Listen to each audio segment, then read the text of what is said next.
I would also like to take the opportunity to extend a special thank you to our dispatchers. Once a dispatcher, always a dispatcher. Could you raise your hand for me if you're in the audience today?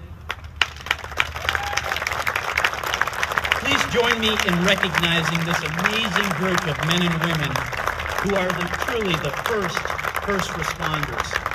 What happens following you? Yeah. We have 24 80-inch screens. Our audio-visual equipment can put pretty much anything we want on those screens. If you look at, we're looking at the front door is one of them. We've got the weather channel there. We can put presentations up there if we wanted and run training in the room. If you look around to the other side, we've got ACHD cameras that are available. We can look at different intersections. So if we have... You know, probably 6 or 7 years ago, we started really measuring the existing dispatch center, not just for space and the comfort of the dispatchers, but really capacity, because it was built and opened in 1977. We realized that it could not handle any more power. And part of that was that we couldn't add an additional air conditioning unit that would cool the data systems. At that time, before this is open, if that center would have gone down, there was no backup. No backup that could have sustained the dispatch centers. I think it will be nicer, and we've got better parking issues and better equipment, newer equipment. They're just changing enough stuff up. And the possibilities of adding to things are going to be so much easier. Adding to the old equipment that was, 30 and 40 years old. We have 3 different systems running here, actually 4. This one set is our telephone.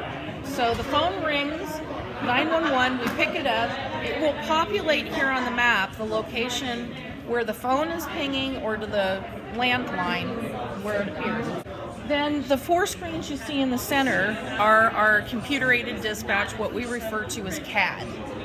The one that you see that's red and gray, those are the calls that are actively working. That's every officer for every agency we dispatch for that's actually actively on a call right now. The green screen with the gray at the top, those are my available units. Those are the people I have still available to send a call.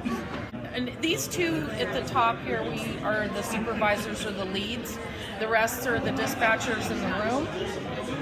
We also have 2 live terminals in our training room, so if we had a critical incident like a big firestorm or big rainstorm with a lot of trees down, things like that, we can call in extra people and we have room. The old system in Barrister is going to be our backup center, and this is going to be our primary center, and all the equipment will stay in place so that if for some reason something happens to this, we zoop. Well, this is our radio system. That was the final part of it. And we also have an audio-visual lead here as well, which is the same as these 80-inch screens. But if we have a critical incident working and a dispatcher wants to see one of those ACHD cameras, we can put it right there at their terminal so they're not trying to crane their neck and look around. Absolutely. The environment between what was built before, which was really a Cold War era, down in the basement, absolutely no natural light, cramped quarters, now into this, which is a very secure facility, but also brings in an environment that people are going to enjoy working in.